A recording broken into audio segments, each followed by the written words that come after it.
今天也是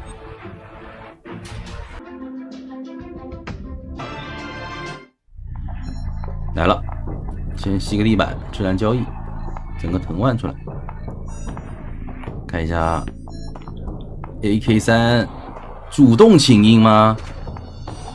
不拉点，也不往外走，直接站出来，2个藤蔓吗？哎，那是想赶路了，不管这个骑士，2个藤蔓他一定是去赶路去了。骑士无脑封他技能就行，感觉就这样，一直封技能。你用不了技能的话，你这就是那啥，而且你技能太多了，你肯定会去用技能。过来找个周出，开门。还是杀咒术，杀咒术的话是可以追上线的。炸一下。他有没有可能刚才是想开门的，但是他吸到地板？哦呦，可以，这个缠住了。哦呦，完了，要炸了，这咒术师要炸了。对不了，又一个藤蔓，飞轮，他卡墙了，哇，这老奶，好准啊！他知道他可能会飞轮回来，他现在左边的墙顶了一下，验掉了飞轮，然后再勾住他。这个亚一藤蔓该易主了，我只能说。我感觉亚一老奶可能都要易主。他的藤蔓，不过我们第3局还能看到奶茶的发挥。有点狠，我怎么叫奶茶？就看皮皮茶的发挥。先震一下，没震到。没炸到，你给。还好他这里是一个移形，不是一个踢啊，不然的话他直接踢你。对，他没有选择搞个藤蔓先拦住骑士去打落地刀啥的，他在外面打。哇，你看宙斯手艺就比较亏了，没用，那没办法放，教不了。这把子要不顺道踩了吧？哎，我觉得他是有机会能守下来的。他在地下室门口放个藤蔓，他还有移形，打一刀骑士没落地刀的话，再移形到椅子面前，是不是有机会能守住？教授鳞片还没交呢，还是有可能，还是有机会秀的。对，节奏还是太好了。这是杀咒师是真能追上去，而且人类还必须得救，因为你带着猴，你等于说你就是有把枪，然后我必须得来掏你。没错，你放在排位里边的话，这都是属于道德绑架。来了，看这博弈，插秧，哎，这还在拖，还想多拖几秒。那天就是其实熟练度挺高。哎呦，交一个猴，但这猴交了没用啊。对，交了也是在原地啊。他是想打断开门吧，应该是，但是没想到。要交的话，你交个大猴吧，交大猴跑。哇，血亏啊！哎，还要把骑士害死了，哎，这辈子他想杀骑士，骑士也得死。对他其实可以杀的，我觉得。他有移形的呀，他有技能。他直接移出去，不过现在移也行。对。这骑士没走远，而且骑士走的方向可能要死地下室啊，他走大房去了。他直接杀后面那个教授了，攻击到了刚才。震一下。哇，这 MZK 他这个杂货商玩的确实有那么5、6、7把刷子呀，给2把刷子。对，就感觉咒术师有点小问题，吸了一手，一刀直接。可以，飞轮也没用，飞轮跟鳞片都没用是吧？有点紧张。我感觉咒术刚才就应该往后拉，然后逼那个杂货商过来开个门的时候，他再冲过去给大号。冒人家手都秀冒烟了，手上还有63的输液。这把电击有点机会够的话，理论有机会，但是就怕你这个时间被找到。他别让冒险家无偿偷了就行。只要看到冒险家，这把就赢。就对杂货商来讲，死追，就别让冒险家把这个输液用了。沙包外的遗产没关系，谁身上有这个输液，他就弄谁。他得留这个啊！这刀能空啊！那感觉怎么都赢了呀？教授只要被打了就不守吗？锁密码机，他没回光返照的，他不追他锁。好锁，都一样。他修不了电。对，然后再缠，不让他用。这里可以藤蔓锁一下，再吸一下。不，他应该还是要锁机制，对，根本不让开。现在没回光返照的问题出现了，这把可能要4了。教授跟骑士都没有回光返照，对，他没回光返照，这2个人就救不了。死定了。除非2个人一起。哎，他要失常了，他要失常了！哎呀，我就知道。哎呦我去了！再吸一下机制，这也不敢救。第4了。哎，死了！哦呦，好轮！那教授回来救，没回来。教授还没回来。这个人也要过麦，他这样能卡过麦。嗯。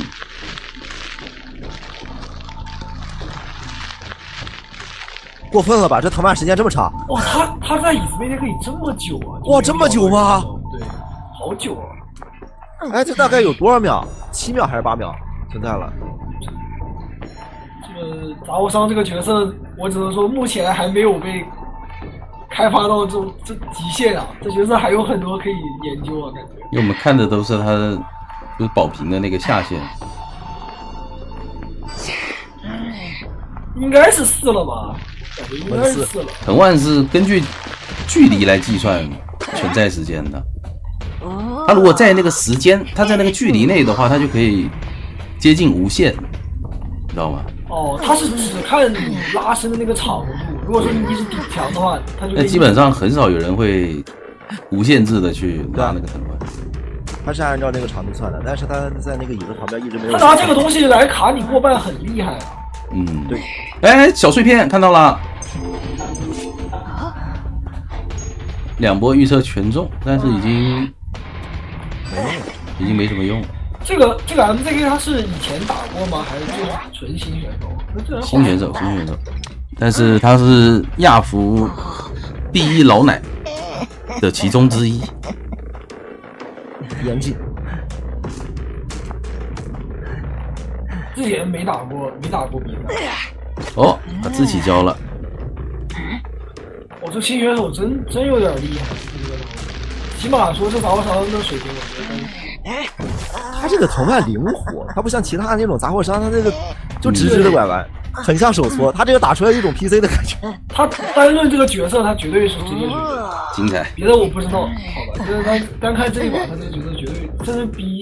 自信说明没藏，家人们。是日本赛区。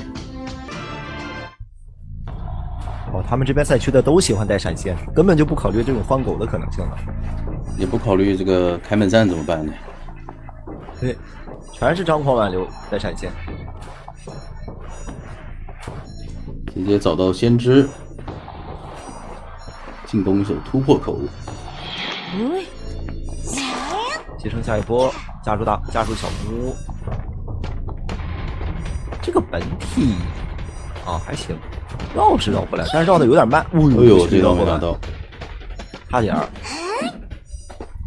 几次冲动想拿刀，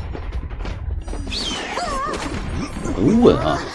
这里他不想打，但是其实能多点存在感。打了以后，不过打了他好像只能原地寄生。自己的寄生会有点容易丢。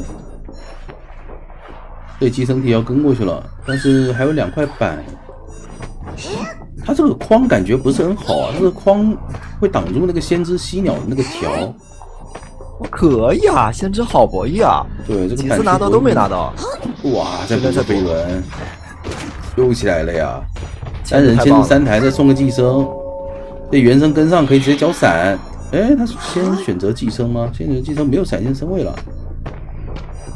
而且多活几秒，得交闪，秒级接近3台，赚了。用兵不烧脑就够。这个不是女巫自己喜欢抽刀吧？那是因为她前面被砸头了。你前面被砸头了以后，她就得去猜这个先知到底是再砸头呢，还是接着走，所以就会产生了这种博弈。你们就会感觉她喜欢抽刀，但其实还是因为第1波的那个砸头。他也得去猜这个先知要怎么选择。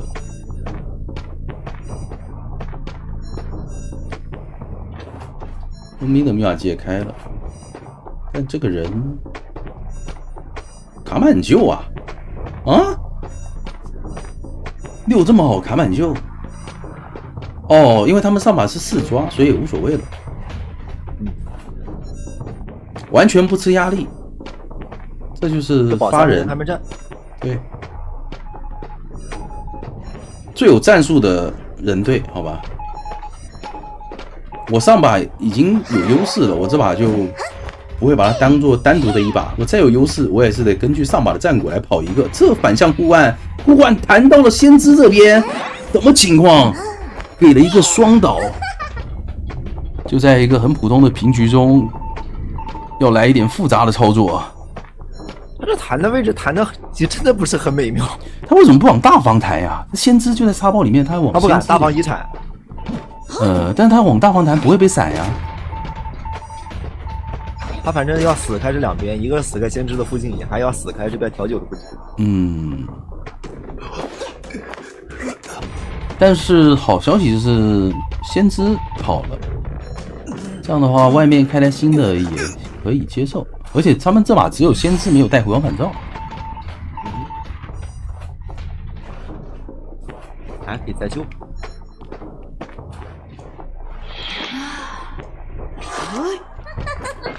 这打枪我者失败了又亏了，貌似守了个3连。沙包2台加大房1台。对，风吹走。这样的话佣兵还是有机会能够带走的。死在沙包这边的话给9，然后趁这个时间赶紧去抢大房的密码机了。哎，交闪感觉没法哦，不过这个小风我觉得不至于吧。他为什么不捏云呢？他已经交过一次风了吧？已经交过一次风了，直接捏云。这个沙包里面的地形，交那个最高的层云更好躲啊。反正交个云是让他的能量还能再省一些的。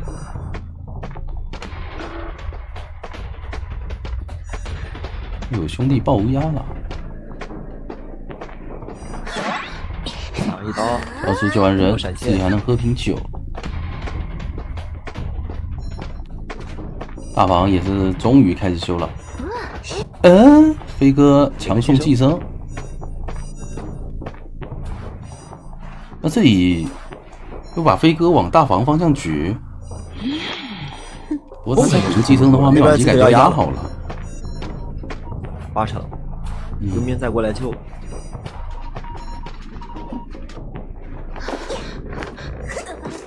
就这样守下去的话，一会儿先知把鸟吸出来了。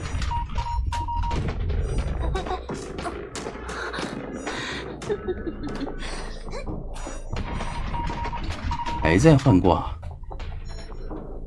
这把有没有带摧枯拉朽啊？这闪现开先知，那边佣兵也可以过来救人。强行让先知不敢碰这台密码机，但是你这样打下去的话，到时候开门战可没闪现啊，你能结束得了？主要是沙包里面也在偷，但信徒不太够啊，信徒不太够。那调酒为什么不带走呢？吃完这一刀可以直接往小木屋冲啊！一直在沙包待着，那你沙包的密码机也碰不了，然后大房的密码机也碰不了。完了，这个地方最后一个互换也交了，还行。那一样会倒地，他必须要往小木屋飞去死，还要往回走。主要现在寄生的数量也很多啊，而且人员全员半状态啊！为什么全感觉要没了？还有一瓶加速酒。他控的是3连密码机啊！你们人为什么也要被控在这里啊？人为什么？人是有脚的，密码机没脚算了，你人是有脚的，人怎么不走啊？好怪啊！明明可以就是说是一个人在这边密码机3连给压力，然后另外的2个人然后在外边进行补状态，一个人受伤补一次，一个人受伤补一次，女巫死局啊！但是这样打的话，女巫局是有容易翻啊！现在感觉已经翻了。这闪现能一波一波拖好，主要是挂在这个位置，大房那边也不敢修，这边也要被压着。哦哟，先知又爆乌鸦了，这样不能被平地击倒。对啊，拖一个强风吹回来，这边直接驱，好像能驱掉啊！这个信徒驱掉了。刚才那一波就比较可惜，是他这个寄生没打倒气象，没闪。补谁都可以。再补一个，得扛刀，谁的寄生谁扛。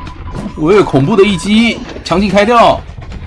哎，来了一个信徒，但是他没切，那个信徒打人，来不及，自散而逃。气象已经没道具了，还有一个飞轮。大门也是直接贴上，已经在点，大小门都在点，有个飞轮可以再拖一会儿时间，没交出来。这还有一个可以去控一下月亮门。小门，月亮门不控吗？小门是少的，但是佣兵是满状态。还不控吗？他不想寄生了，他想用原生打。底线堵门，没打到你打。底线堵门，回放牛门，对，往回走了。塔库亚基不敢走，他觉得走不了，因为他没护腕，那边护腕要倒在这里了。那边气象，他没把门堵上啊。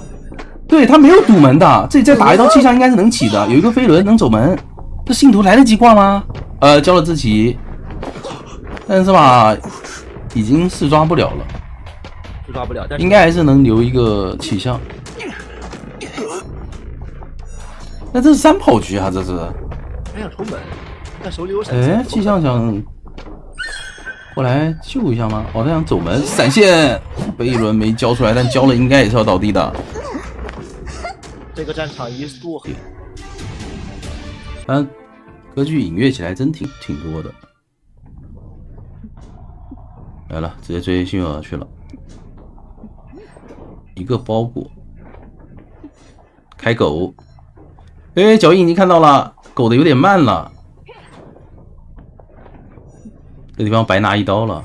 香水先逼出来，一会你回的话，它可以跟回，回的有点慢，但前面进不了板。亚米熟练度很高啊，目前还没有卡脚啊，还没有断影月。队友过来帮忙下个板子。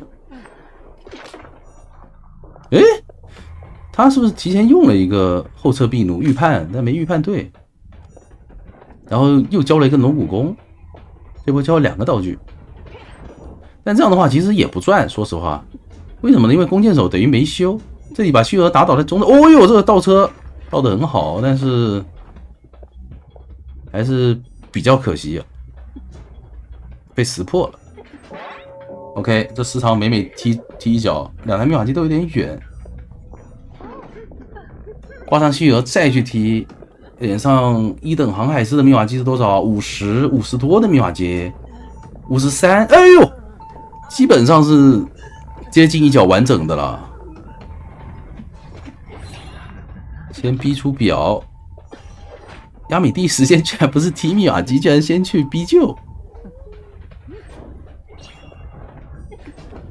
那这样的话也没无伤救，机子还被踢了，很赚。对，这个节奏就很舒服了，不能离椅子太远啊，离椅子太远一会儿真给无伤了。哎，这淘汰进度真无伤了。这淘汰进度其实他刚才不打，就站在椅子面前看着，如果大夫出手的话，他打的话是有可能过半的。一个飞轮想断影月，但也没有成功。一档海士大副，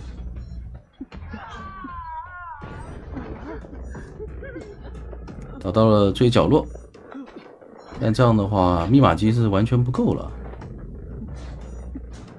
这把准备让木偶师过来救，但是木偶师已经提前被拦了。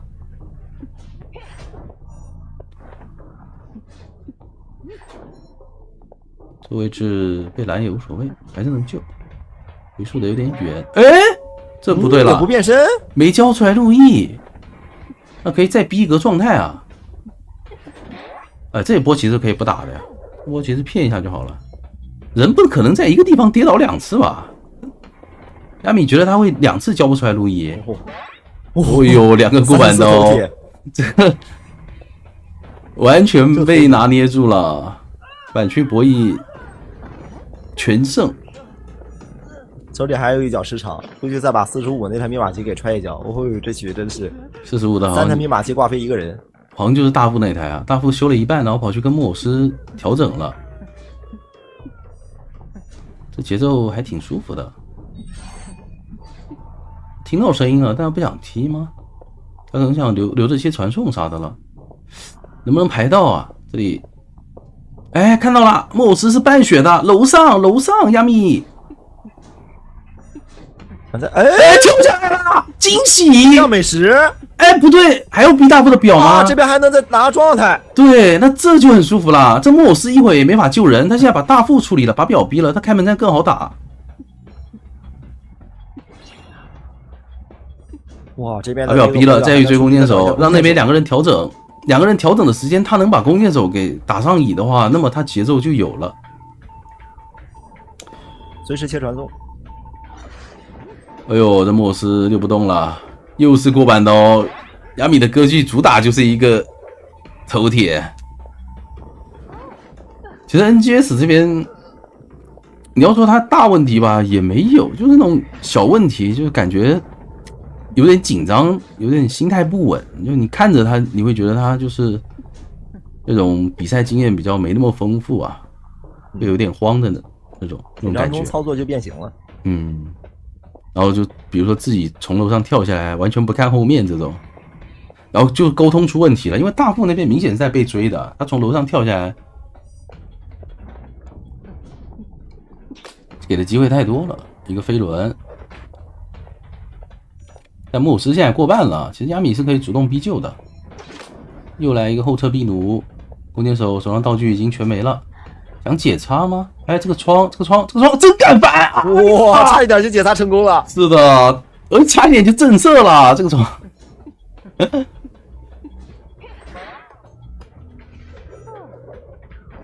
大胆翻，应有尽有，一刀抽倒。传送又好了，密码加不好。刚才最坏的结局是什么呢？就是震慑加解插。如果是中等结局的话，就是拿一刀解插，这弓箭手可能也救不下来。那亚米自己没有控制好那个撕裂值的那个度，就是替换那个动作，一个回数。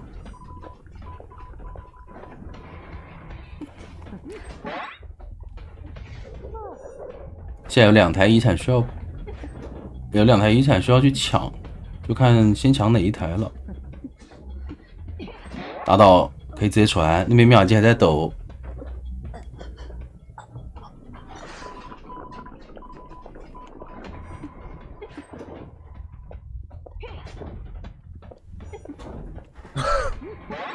哇，亚米这把头铁了几次啊？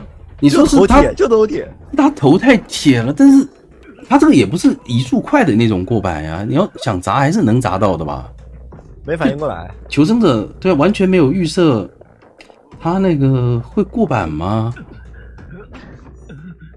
他是走过来，他不是那个隐跃状态下的那种过板呀。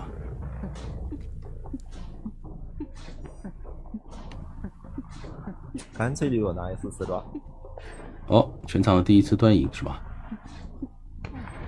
哎，看到人了，但是先踩板。亚米的歌剧感觉不太一样啊，他，我哟，这反应直接打出一个震慑。外围感觉还是有4抓面，先叠一下那个，全部清零。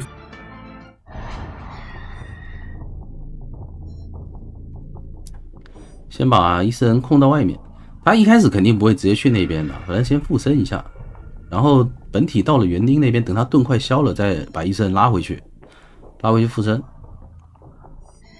但是他这样还能找到吗？哇，飞哥直接楼上修起来了，太有实力了。反正他盾对吧？盾也还在，趁这个时间能抢一点是一点。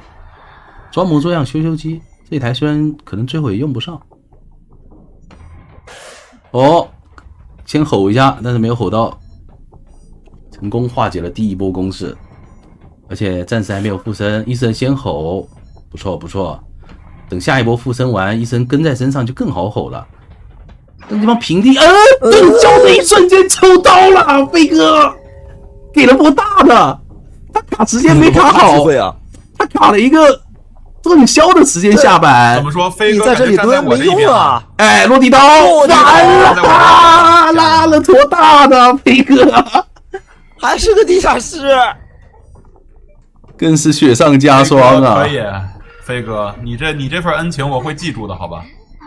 哇，炸中之炸，这个节奏，这谁都下来都是地狱走一遭啊！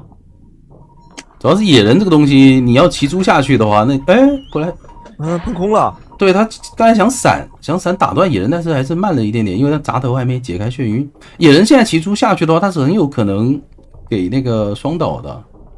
他在外面砍2刀，下面有一个陶片，但这样看的话，感觉是要卡满或者卖了的。毕竟他们这把只需要跑1个就行。这节奏现在手里有闪，卖了也其实有点难打，机子不够，太缺了。对，那就卡满吧。我这弹幕说飞哥提前指挥队友全带上了观众效应，无敌了。但是现在观众效应不是那个削弱了吗？对，就是过那个2代，你没了，你也干了啊！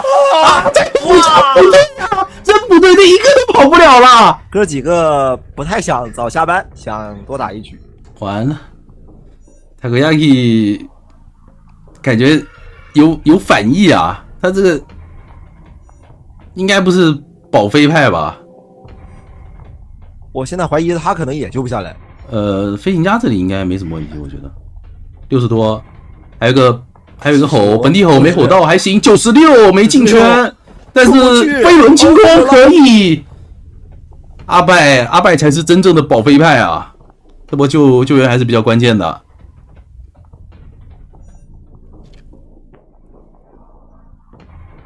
但是目前的节奏来看很烂，因为野人已经马上要2挂了，你这个猪再能骑，对吧？我等你下猪了以后，伊神跟过去，一个喷打断了一下，但是98的新石值还是比较危险。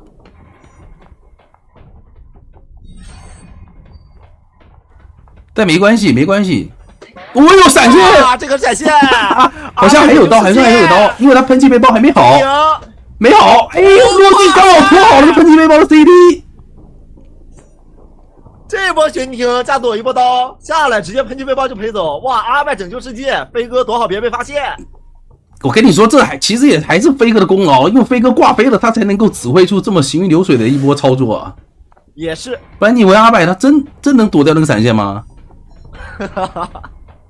现在，但阿柏现在也没道具了，想抽哇！不清你是飞白还是飞黑了？我真是飞白，只是为他的失误感到痛心而已。又是地下室吗？很熟悉的一幕，只能说飞哥开始接管比赛了。但最后2台大遗产，野人那边也调整好了。你别说跑1个，现在是有机会了，因为刚才尤里被断了一波节奏，他出去以后花了挺久的时间才处理掉飞行家的一个秒救。但是最后一台密码机70多，尤里感觉得去控一下了，传了一下陶片，哎呀，传到楼底下的。这个局面能让交锋车有被翻的可能吗？野人是2挂，最后一台密码机飞行家去补的话，一定要被控的。这还是个古董商啊，你找不了古董商的节奏啊。有个词语叫非黑即白，就说非黑都是白的。那非白也是白的，所以事实上没有非黑，都是非白。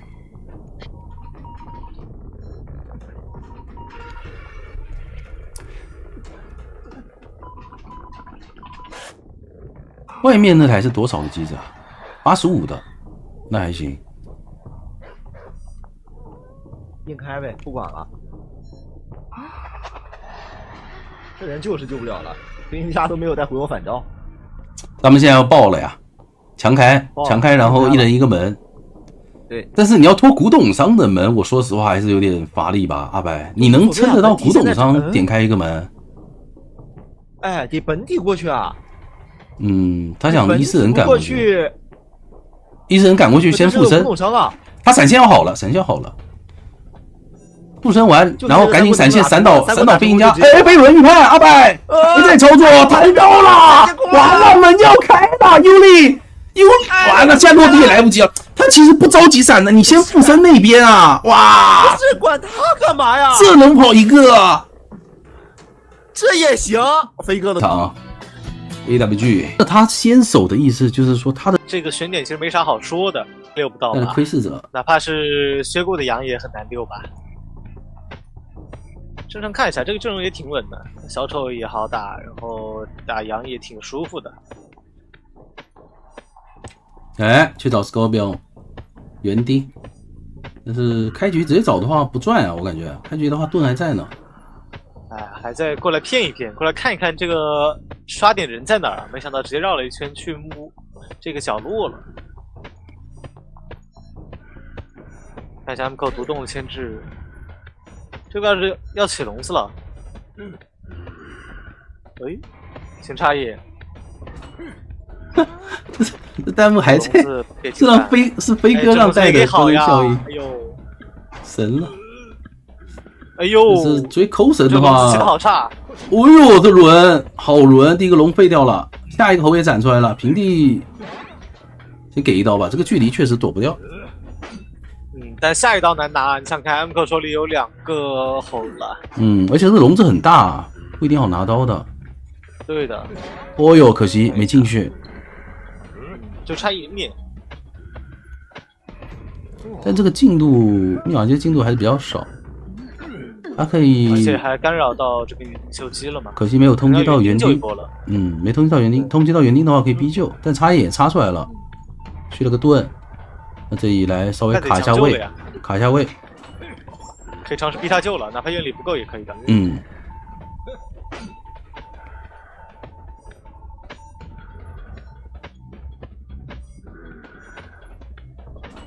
哦哟，好准啊！熟练度，你别说，真比文鸟高一点吧？哎，不一定吧？我们文鸟还没上呢，你就这样子说？对，不是士别三都当刮目相看。他不上，你们就会忘了他的文鸟吗？去对比过去的文鸟，你这属于是不客观。要用发展的眼光来看，是吧？对呀，我这个鸟白我就听不下去你这样的发言。但他这几个笼子，你别说该拿的刀都拿到了，就等于是一个没抠，除了第一个是飞轮加猴那种没办法的。但没办法，他第一个笼子洗的太差了，没把人从板子里拽出来嘛。然后密码机是3台半左右，就看 M 口这一波下来有猴能不能溜起来了。先交一城，这个位置怎么会想着去打一个后撤笼啊？哦呦，这砸头基本很难打到了，狠狠的给新人上了一课啊！这刀没，这刀是打到了，不过是没龙的。可以给，没关系，可以给。看一下飞轮马上好了，就15秒的时间，纳鲁米就只有一个笼子的容错，但这个笼子感觉好难拿到啊！是的，跟转过来，前面这个板子能翻不了？拿不到！哎呦，差2秒钟这个飞轮。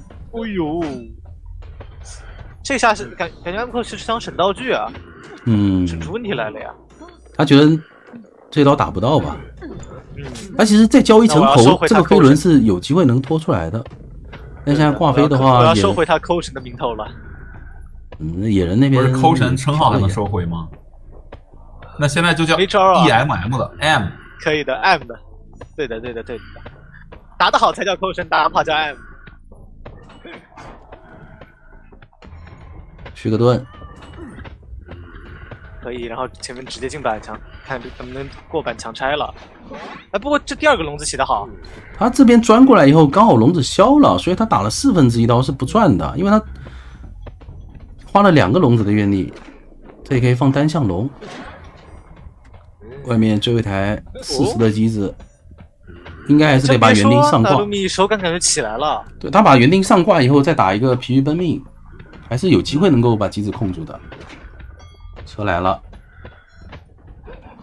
对，很秀，短板博弈，翻得很好。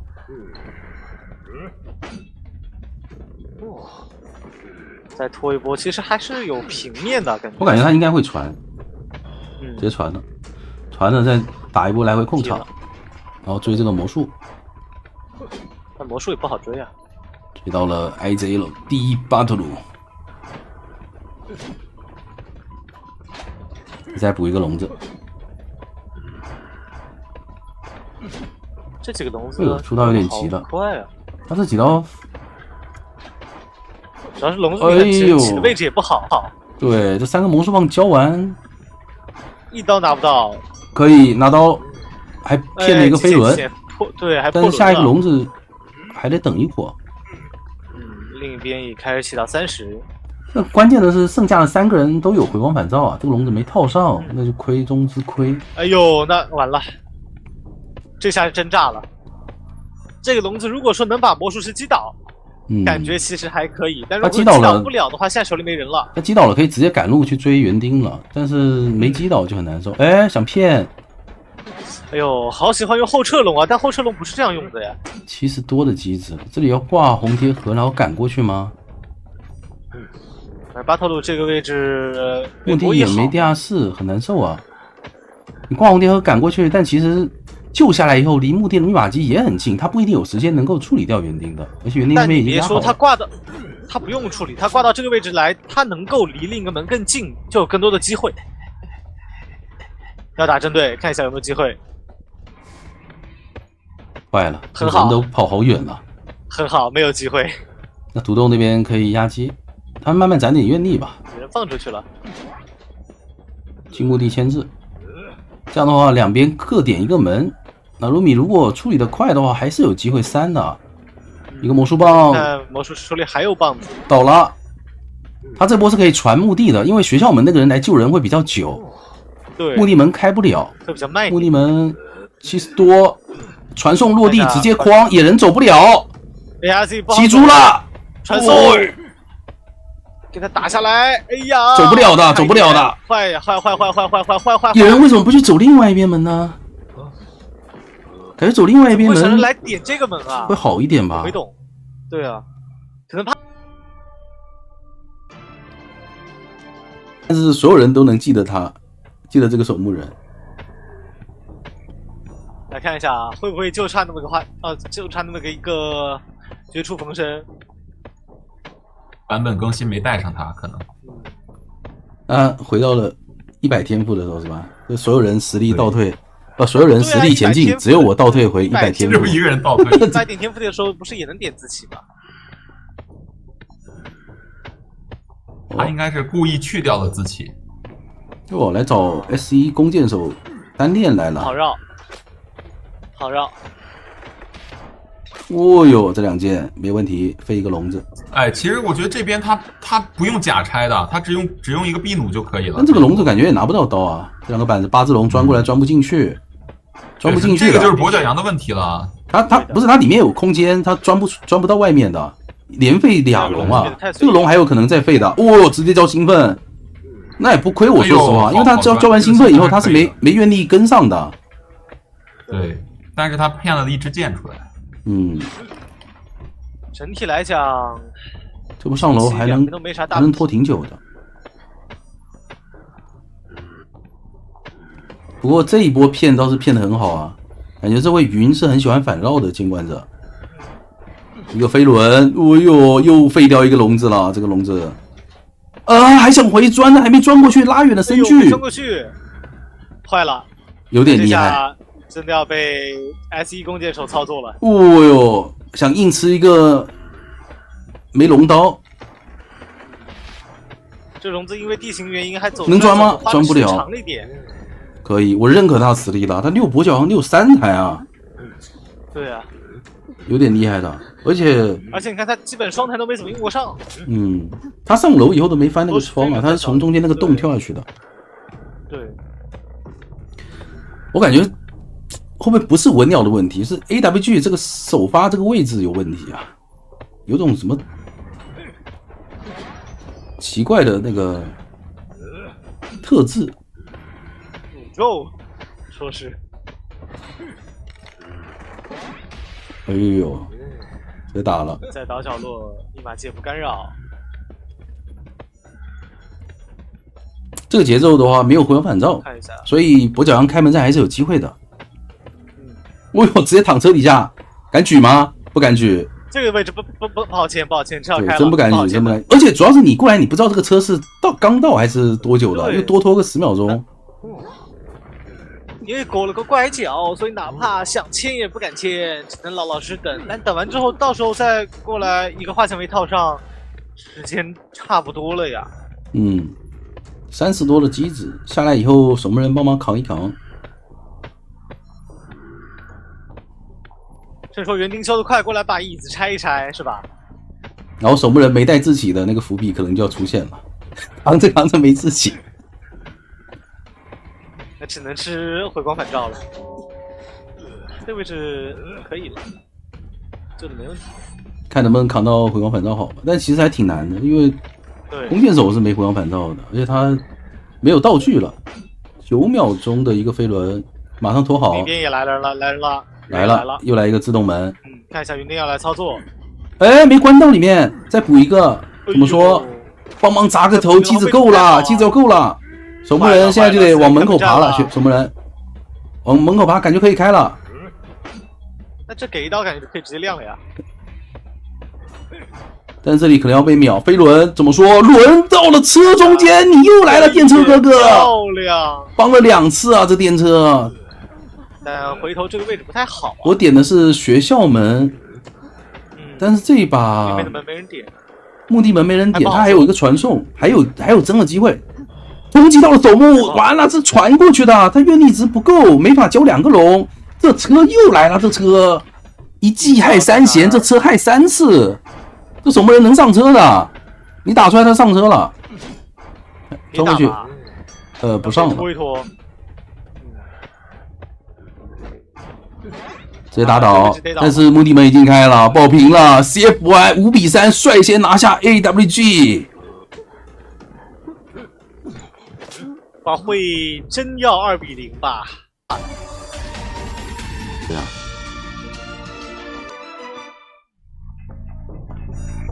还是去了，别吸一个藤蔓。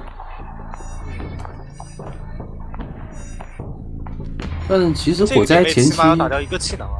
火灾前期是没那么怕藤蔓的，因为气囊可以拦路。对的，看一下气囊直接顶到。往下走吗？往下走到这里开门下去了。但问题来，这位置不行气囊吧？对啊，而且再弹一波。上不去啊，上不去！碎石过板，再开一门。哎呦，肥胖牛肥了一下，但这个地方能上车吧？对，能上。移形还差几秒钟，可惜刚才一下碎石没有震到，而且队友帮忙开灯了。队友帮忙开灯的话呢，这波也可以直接到3站。对，这移形会有点短，得要交藤蔓才行。哎，自己下车了，没扛住压力。他可能怕的是天哪，直接传到就直接坐车坐到另一边，然后藤蔓就能直接秒。所以他也想看看，他想等一个。他如果坐到另一边的话，他就可以再下来啊，再下来他有飞轮，然后再翻窗，我觉得压力没那么大的。是，但是自己没先扛住，那这个心理压力就确实没办法了。运养机是大副的比较少，因为大副帮忙开了车灯。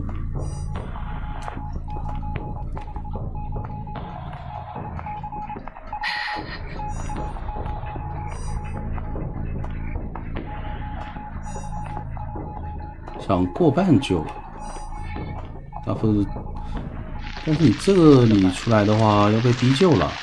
哎呦，没拐回去。哎呦，没中，那还能拖一拖。那就稳稳卡个满吧。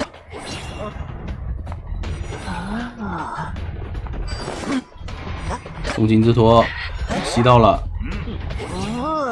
再交一段表。结束现在已经没道具了，所以不是特别好牵制。飞轮这能交掉可以。开门哟，那这位置用不了。而且卡满救的话，这波要挂飞了。机子差的还蛮多的，然后下一波技能也要好了。这把暂时看来有个 Kina 节奏还不错，但杂货商2手节奏非常乏力啊。攻击的气象。这个移形不打算直接交，这有的位置好远啊！他如果是通缉的大副的话，其实还挺好的，可以直接传大副。但这个气象得稍微抓一会儿了。哎，他震完回头以后过去吃到了那个延迟阵，对，有没有机会秒掉了？崩都交不出来，完了！哟，坏！他那个这有一个延迟判定啊，他明明往后走了，然后又走上去了。因为他刚显示出来，是有个动画的。他刚显示出来的时候，其实是还没有造成伤害的时候，他得炸了以后几帧以后才有伤害。那这么秒了，续上节奏，密码机差2台大遗产，虚儿过来要被提前拦了，一个护腕，怎么说？先腕住，还是有点远，不急，没腕到。那这个地方可以救了，碎石先震，自然交易先吸一下，自然交易吸椅子吗？吸椅子吗？没吸，打了一波针对，他还想开门攒一个碎石，对，贪了一个天甲这波贪了。其实我觉得他吸椅子加藤腕的话，能给到压力也挺大的，但是他这个位置不太好开门了，这个位置。对，主要也是他看那个淘汰进条不算很死。所以想着看能不能有机会打他救不下来。那最后一台密码机就在脸上啊！一会儿 Kina 可以底牌切时长的，把这台67的密码机给踹了。这样的话，求生者其实就很难挣扎了。你看 Jelix 要去另一边新起一台，那修的肯定很慢。就是你如果要救这个人的话，他是可以时长的；你不救的话，那么这台遗产机就放着，他后面底牌再切其他的。对的。看一下，现在幸运儿手里没道具啊。不能被找到。他们为什么不让娃娃跟大副靠近一下啊？让娃娃磨大副啊，搞个满血出来啊！毕竟遥控器也还在手上。对。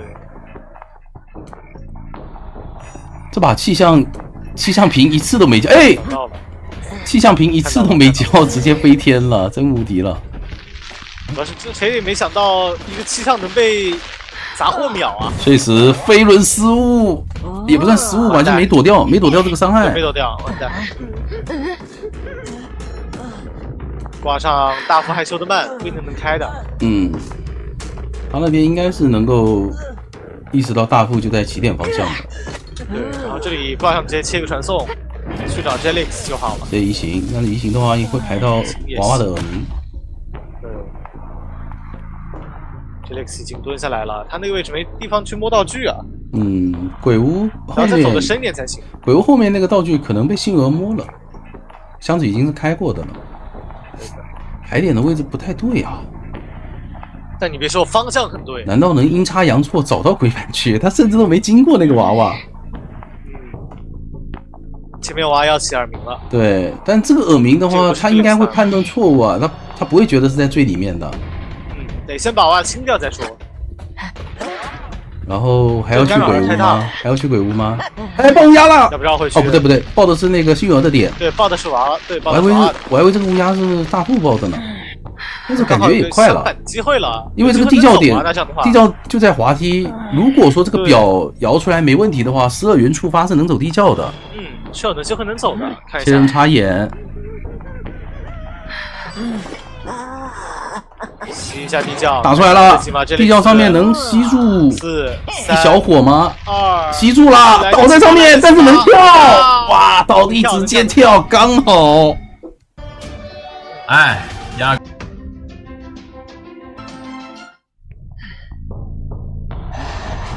那个开局感觉就稍微慢了一步啊。先控一下医师人。追调酒吗？传过来先逼一逼调酒，干扰一下他的修机，然后找到先知以后再传先知。但先知也不好追啊。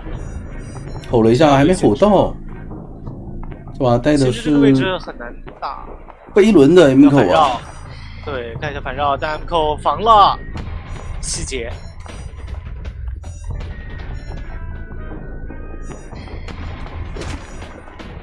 这个点又一波卡红光倒退本体吼也是没吼到，难受住了这个点。抽了一刀还行，因为他附身已经用过了，他没有办法让 M 口再长侵蚀值了。但是那他下一只鸟就不好交了呀，鸟要顶第一刀才行，但是用来顶第二刀的话就有点难了。等下一个附身吧，等下一个附身再冲进去。对，把人架死在里面吧。但是 M 口准备卡桃片，没卡好。波太不敢传，这里就是反向走位，先把人给架出来。本体吼吼到了，一声吼，不好溜了。先拿一刀，然后再一声吼，这场飞轮清10度清掉了。可以，那还行，但是有闪现直接打倒。还是亏，我觉得还是亏。这鸟可以省下来26的，这个位置该倒就倒了，给他了。他主要是鸟加飞轮都交了，还是没办法避免自己上移。对。他如果说能把鸟或者能用飞轮去顶一个闪现，那我觉得是可以操作试一试的。但如果2个都交，只换一个闪的话，感觉还是太亏，位置被架死。无伤救，这个时候为什么还在控1-4人啊？对啊，这有点太难受了。这个无伤救明明还省了一瓶多弗林下来。对啊，明明打2刀那个飞行家下来开2阶，先知也溜不动了。打了一波针对，但飞行家满状态，他去修下一台机子的话，文鸟传出去就没法控场了。所以要少一个陶片嘛。吼一下，要落地吗？也不落。对，落不了，落了也亏。因为他如果落地的话，椅子面前就没有1-4人可以了，所以还是得拉回来。要把2阶交掉，对的。现在感觉，还好是放手了。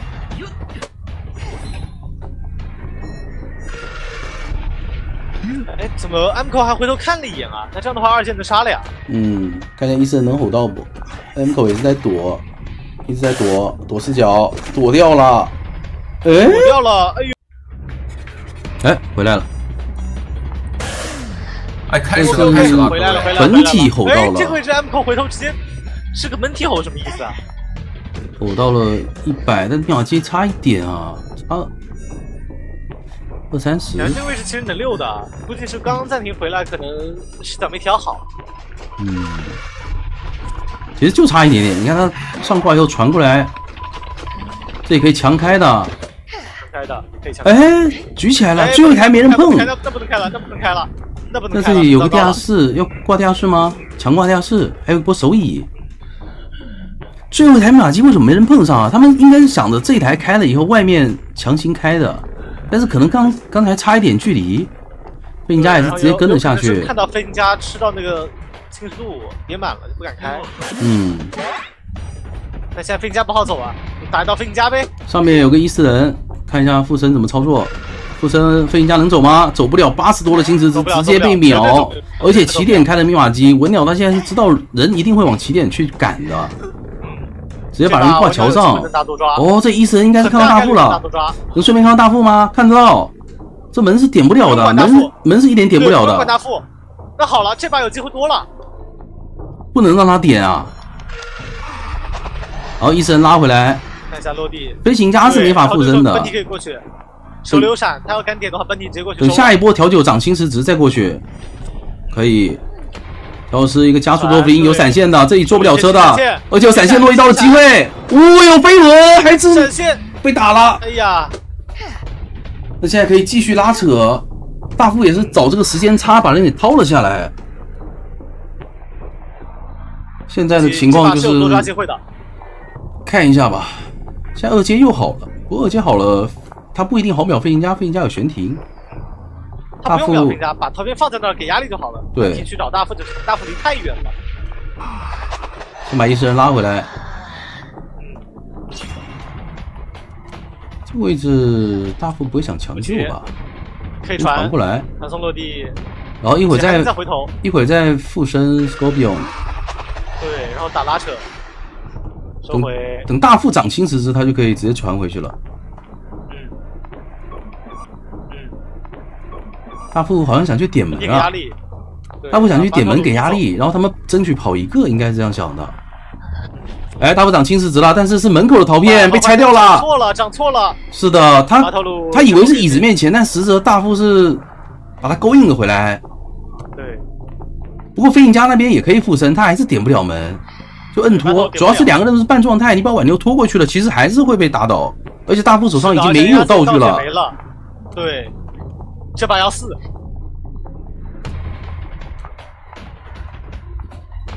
坏了，这平地要刀死，真要死。那边可以附身的，那边是可以附身的。这挂完以后门是来不及的，哎，但是文鸟怕了，不用挂，不用挂，对，不用挂。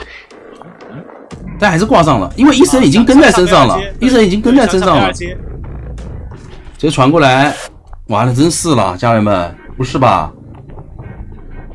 这飞行家怎么走啊？根本走不了啊！这飞行家，还有最后一个道具，但是没有悬停。这开局已经是炸中之炸了，但是他们人飞了以后，其实开门战 AWP 处理的不是很好，他们人都集中到一个门去了，而且开门战被秒了一个。现在巴图鲁想走，得一个盆都不吃。然后再卡这个地窖的位置，哎，他最后一秒传回去了，传椅子，不对吧？不对吧，文鸟，这个地窖开得了吗？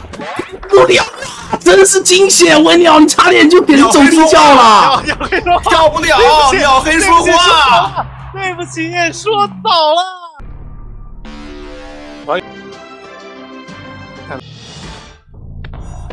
来了。哎，还是想尝试一下找冒险家。他这个笼子打过去，冒险家还是变大状态的，然后没过去，最终还是尝试处理弓箭手。但这个位置笼子得起的有点小巧思啊，得把人从板子里拽出来才行。这单板的话就比较好处理，但是他还是选择踩了。踩了球稳。平地先拿一刀，感觉。哎，好像没关注吗？没关到。没关注，哎呦，有点难受了。再补一件，很多距离啊。第二件撕裂值不是很多，但这样的话也废掉2个笼子了。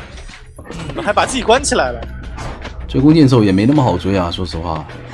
我怎么感觉这个剧情我好像在哪看过？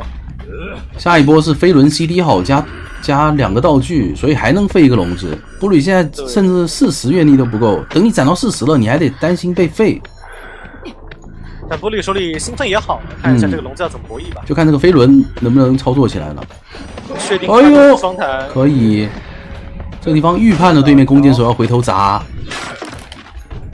但感觉这刀还是亏啊。是的，这踩个板又拖到了下一个交互里。这种地方感觉这个板子往外封，哎，关里面了，难受住了。这个2个笼子好像又要被废了。对，2波单笼。前面走到这个长管道是很容易被射的，难受。太糟糕了。手里好不容易攒起来的阅历又没了，而且是一次废双龙，出事了。就像是这波道具都没交，交个飞轮吗？不交，得交飞轮，得博弈了。哎，没博弈到飞轮。这里这个飞轮交出来，我觉得这个监管者真炸了。但其实藏一藏也好，太早暴露的话，可能没那么舒服的。下一波下来还有2把龙骨弓加一个飞轮，还有机会能6，就是密码机看看能不能够了。有冒险家啊，冒险家手上还有50呢，他们现在是3台半的一个进度，所以这个进度来说是很容易就够了的。唯一的点就在于弓箭手他没有带回光返照，可能说就算你4个人开门战，你也不好通电。有冒险家还是快啊！现在就缺木偶的那台机子了。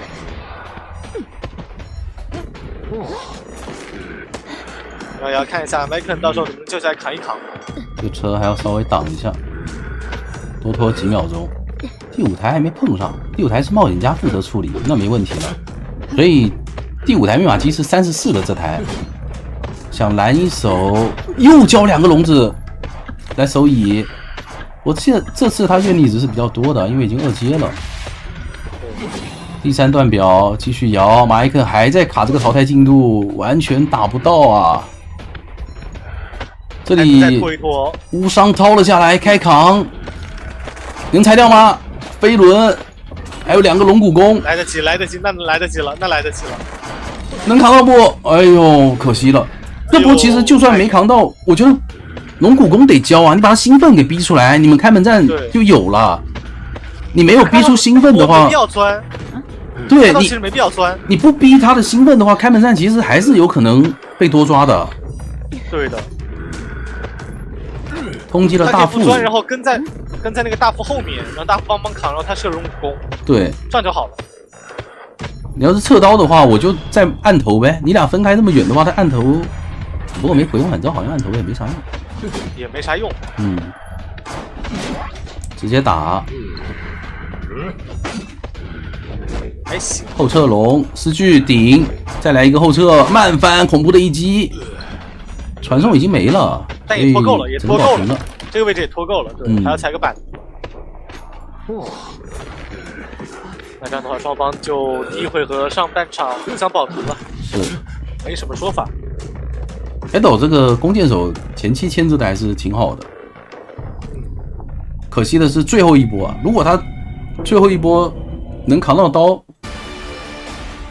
还怎么样？能不能打出效果？直接往红蝶河走。OK， 来看一下。哦，又是追的弓矢嘛？感觉永眠阵好像基本都是追弓箭手啊，都是弓箭手在溜。对，不对，声东击西了。看一下，想走，想去要回头，偷袭园丁，逛一逛，等盾消，直接追园丁。但是时间还是有点早，20秒。先逛吧，攒点那个点数。攒点击球点吧，对。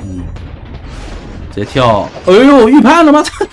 跳里面去了。没必要啊，没必要啊。我感觉他跳的有点早了，这反应肯定反应得过来的。续一刀把盾打了，带了张狂，多点存在感。马上有主球了，这边击球点定个主球呗，别动了，定个主球了，然后来回滚，踢出来，踢过去，下一波闪现直接秒了。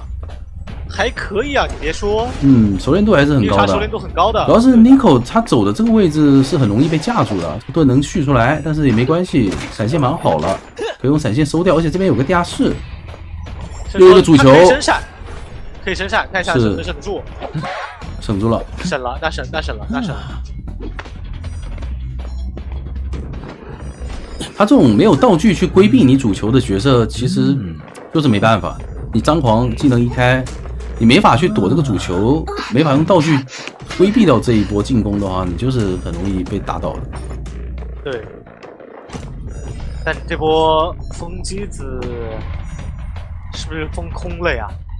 那边好像根本没人。有吗？有，对不对？有。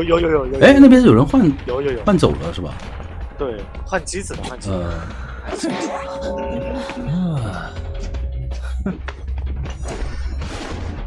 那还行啊，击球点还是挺多的，感觉皮皮茶，但这个位置失误了，没过去。也行。反正在化险为夷期间嘛。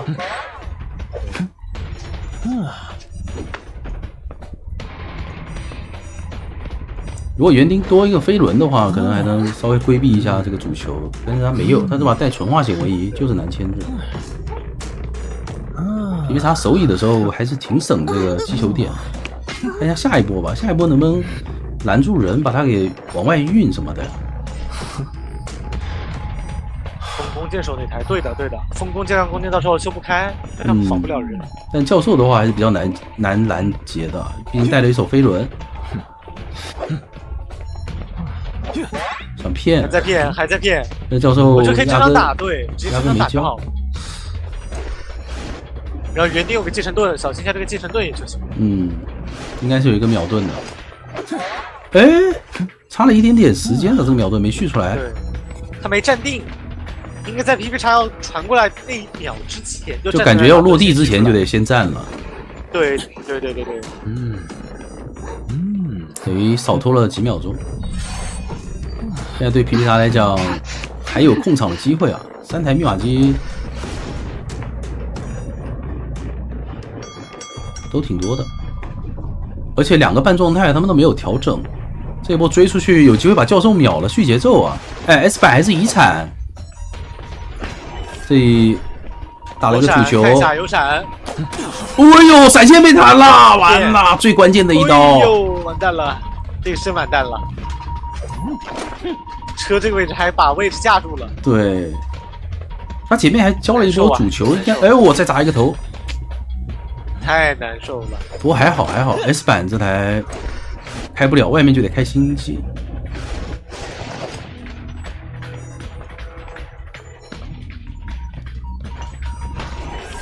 又一个主球封住，哇！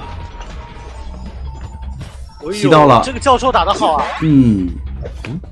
亚比欧感觉牵制实力还是很过硬的。然后放到2台密码机的中间，他想放守墓人那一头，这样的话还能稍微控一下。会不会有点远？骗弓箭手来救人嘛，这样的话是走过来白给2只的机子啊。对，但是你这样的话，弓箭手不过来吗？还是想让守墓人救？想压 S 版那台，那可能就要吃回光返照了。不过教授本身也没有回光返照，看一下怎么打。可以，鳞片第1段出来了，第2段强行开，还是弹到了吗？你这家伙，哎呀，完蛋了！这一波弹到了很伤啊！他本身是可以打没回光返照这一点来多抓的，要被迫要回来，要出去杀不了人，把人给赶到另外一个门，因为弓箭手他从 S 版跑学校门要很久。然后教授他也没法快速到那个学校门，还是有机会秒的。守墓人，一个主球吸了过来，往外放，刚好放到椅子边上，这样方便挂。击球点不够啊！是的，击球点不够，还得打拉扯。但是门好像也来不太及吧？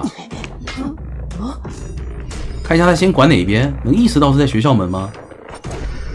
应该是意识到了。先中场看一下，不要过去。再补一个击球点，刚好够了。89的门开不了，可以。12秒的鳞片，教授要倒啊！甚至有机会4吗？有的，有机会4。守墓人的距离很远，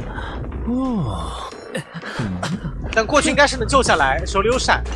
看下一波怎么博弈。所以直接用刚才的那个轨迹。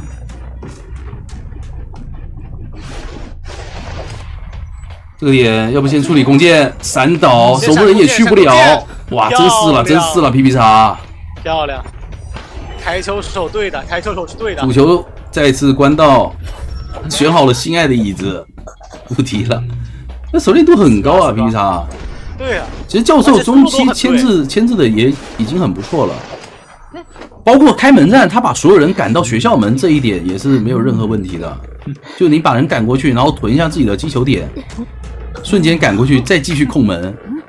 对的，一整局看下来，失误点基本没有，甚至小失误都很少。对的。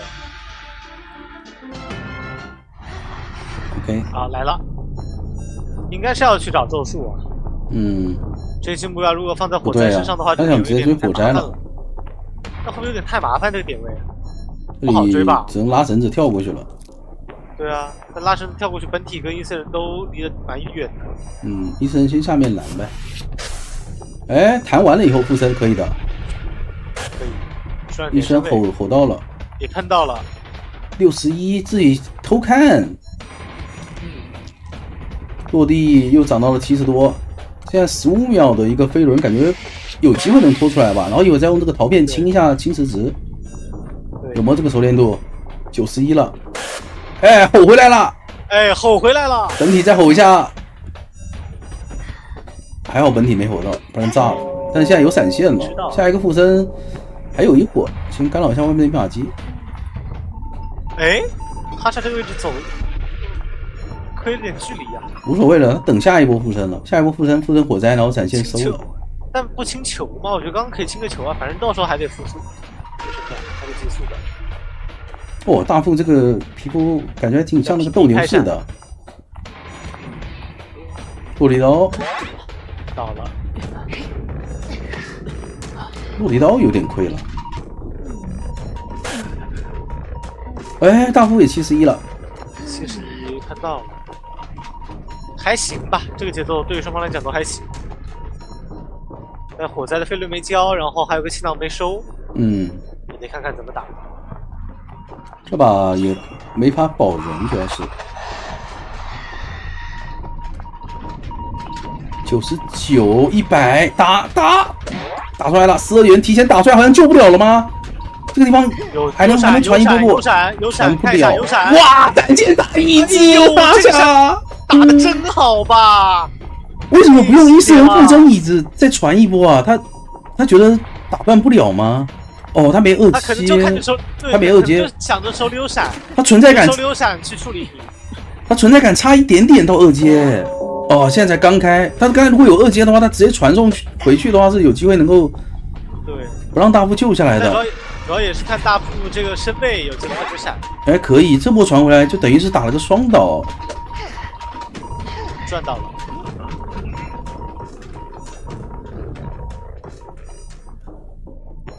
大副预判的这波闪现，但是最终结果来说是还行啊，还是捡到了一个双倒。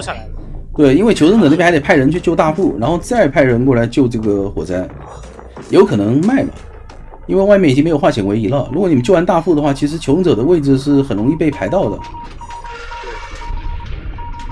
但是咒术师那边好像在贴大房了，看一下，而且大副是2挂，下一波是很有可能成为突破口的。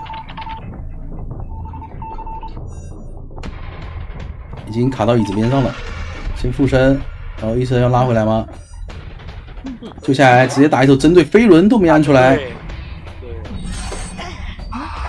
这里想尝试 OB 一下吗？不敢。得走了。现在就直接去找大副了。这边直接去找大副了，可以。大副是2挂，现在把他给打倒的话，节奏还行。对。那大副手里有表也不好抓。还是得打控场。最后一个半台慢打拉扯。哇，这2下全中啊，本体也中了。本体喷不该吃的。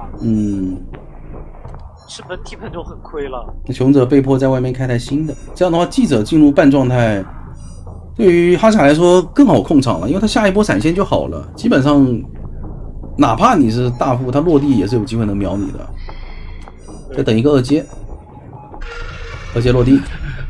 哦，哎呦，躲掉了还可以，可惜没火到。大副这把挺 C 的呀，你还真别说。这个表态不想交。C 起来了，要想等闪，但这个闪差2秒。对，96成功出圈，本体继续跟。这样的话，最后一台密码机80多啊！先附身一下，传送过来，但是没有2阶。23的侵蚀值，直接闪。对呀，想闪喷没喷到。对。这样的话，再拖一波。还得再拖了。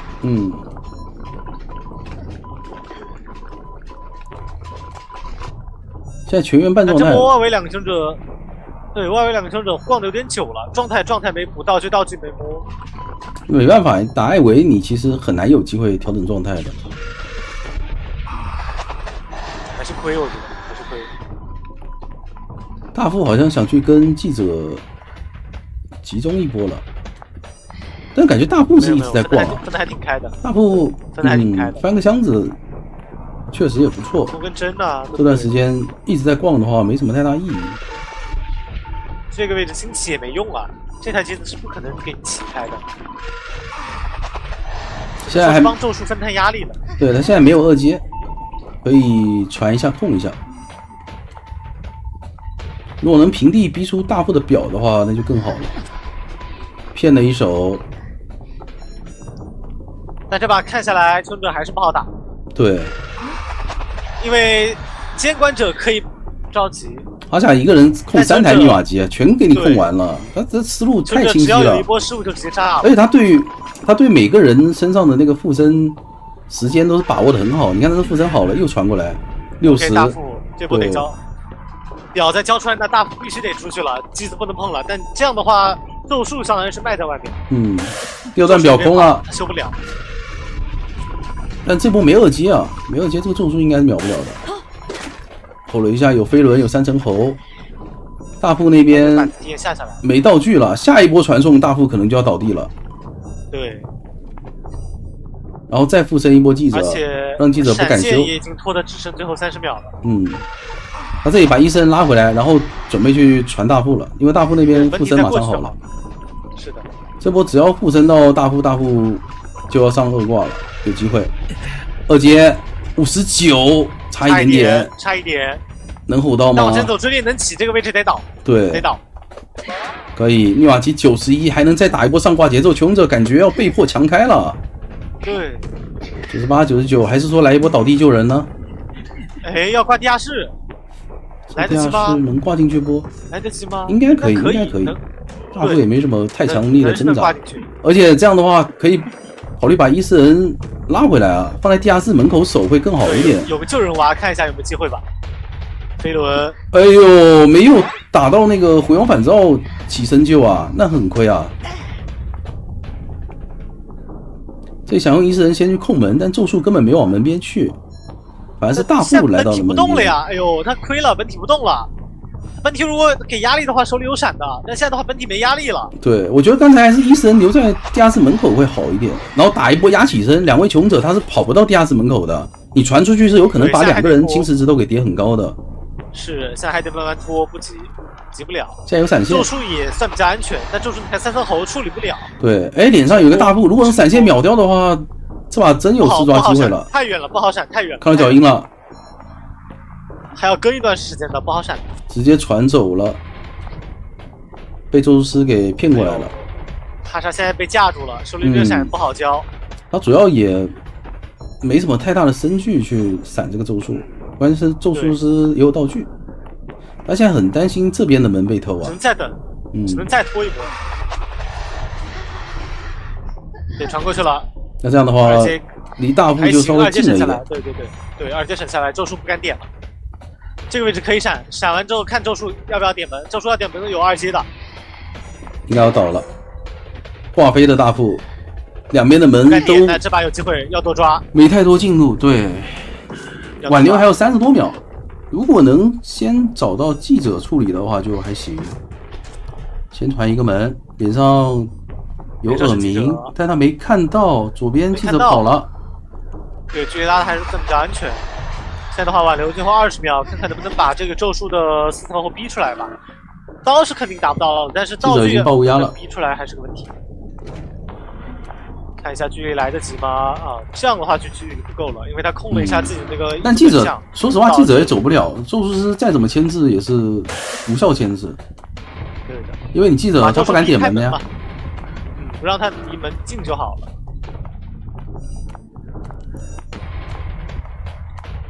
现在等，现在就看这个咒术能拖多久。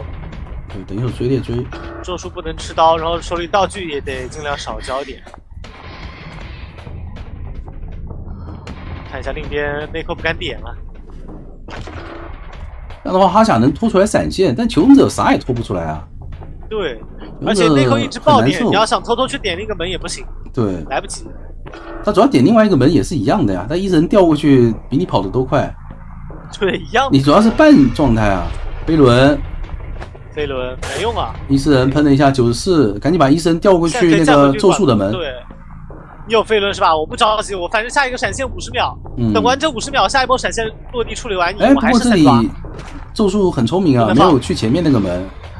对，但你看哈莎他其实猜到了，他提前预判，他其实预判了你又过来。对，再回来打拉扯。这个版本的艾维逃片是没有被削过那个版本，所以每一个逃片都会存在时间非常久。然后另外一边的门口是有逃片的，所以记者也不敢去，他是这个半状态一直被架住了。然后你看记者这30秒如果不点门，到时候落地就是一个闪现。你下一波下来，他也没有飞轮。现在咒术师要离得很近，他要打断，他想打断这个艾维的传送，应该是想。吃刀了，这一刀吃完很危险，特别危险。这里进入了半状态。对于哈莎来讲，他可以不着急了。99， 99，看一下。哈莎还看了一眼，另外一个门还有逃片，闪现非常果断，有闪，又4抓了。然后这个时候再传过去，控住另一面的门，这把就是4抓，不用着急挂，不要挂。他其实可以伊斯人先走过去，但是也无所谓了，因为怎么也点不开这个门的。他想的是这边挂上之后，本体传过去慢慢找也行。对，看到了，4层后有个飞轮，要6道记者挂飞，有机会是有机会，但是有点难啊，不好说。可以一直架着你啊。医生在下面等着，医生在下面等着，看你走哪个门下来。对于汉莎来讲，我甚至不这个距离不对了，这个距离得交飞轮了。要交好了，得交好了。哎呦，这个距离得交飞轮，不然你就是给落了一刀的。他其实走前面那个通道跳下去也行啊，那为什么不跳下去啊？这时候，还会掏的。对，有一波失误就可能直接化身为掏出来。这个角色有的时候隐身约等于无敌。我直接在楼上卡逃骗。然后我这个很小，落地直接追幻灯声吼到了，而且身上轻值值很高。对。啊？这对吗？我们吹了半天，这对吗？下一波吼收了。飞轮还有19秒，这还挺快。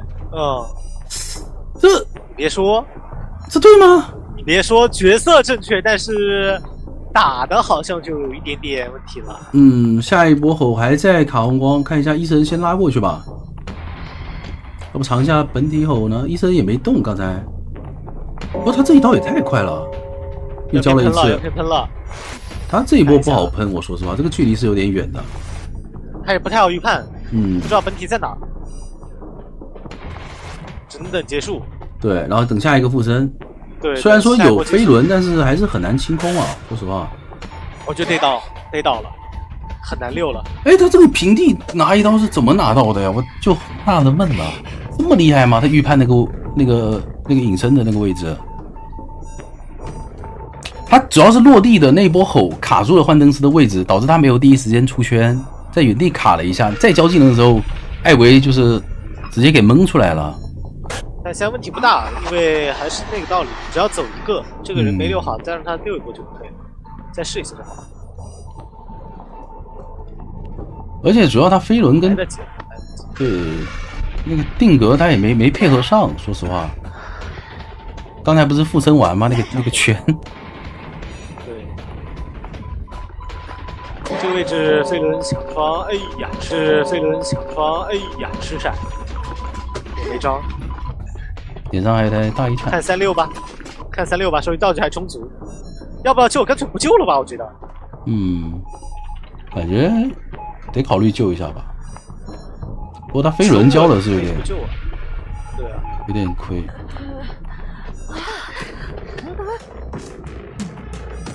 前面溜的实在是不太好，干脆卖了吧。密码机换我是估计我要选卖。对。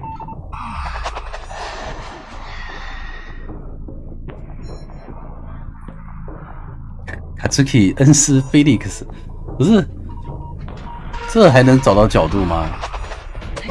他俩关系很好吗？可以。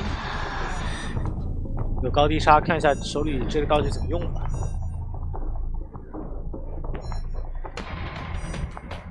这里本体都走到脸上来了。对啊，但是讨厌还等了一等。对，卡到下面去了。这是14也会绕下来。对。但其实这一波牵制的还蛮久的，比如说。对。外围机子成一台了，主要是状态没补啊，得补一下状态了，我觉得。4台的密码机。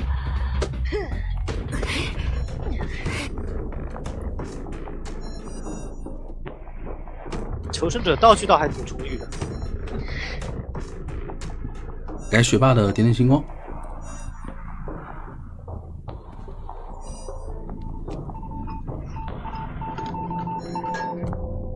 看看这拉扯怎么打了。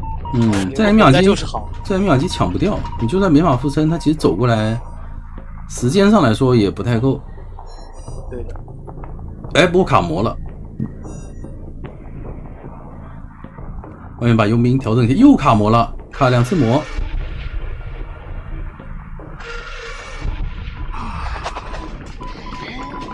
你慢慢去打拉扯吧。他想过来打这个球，我在早就收走了。各州球剑，可能觉得他不会收。他不收他怎么出来呢？我请问。奇了怪了。不是他肯定得收，他不收他不收他人怎么出来啊？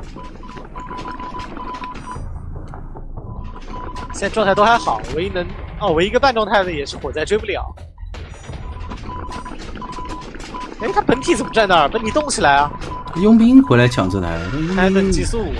佣兵应该比较难处理了，说实话。59，这样还是很难去打一个4抓。就现在看密码机肯定是够的，因为状态都太好，状态道具都很满。对，主要外面密码机也比较远，他想空出上把哈萨那种节奏的话还是比较难，因为外面的人道具都很多，哪怕是这个佣兵，你也才刚逼到了他第一个护腕，谁都不好碰，而且密码机已经其实给的压力很足了，92。他现在得把佣兵有那5秒钟的时间量，逼离92的那台密码机，然后再赶紧处理掉火灾。但是佣兵已经回去了，佣兵已经到了，马上就压好了那台密码机，所以他又要被迫回去管佣兵。但是等他医生回去的时候，已经压好了，他已经没有招了。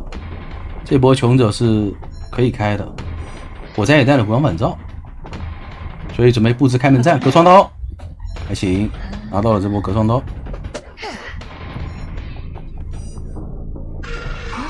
但是3人开门战要拿到4抓还是很困难的。手上是有伞的，马伊肯还有2个护腕，应该不会给太大的机会。就硬拉扯，他们现在道具比较多，拉扯是有机会把这挽留给拖过去的。道具很多啊，他们的道具都能够规避你的这个2阶落地。唯一有可能失误的也就只有一个古董伤了。而且现在娜本体还没给到压迫，本体没压门，那本体也没贴近人，本体也没贴近人，就没有闪现身位。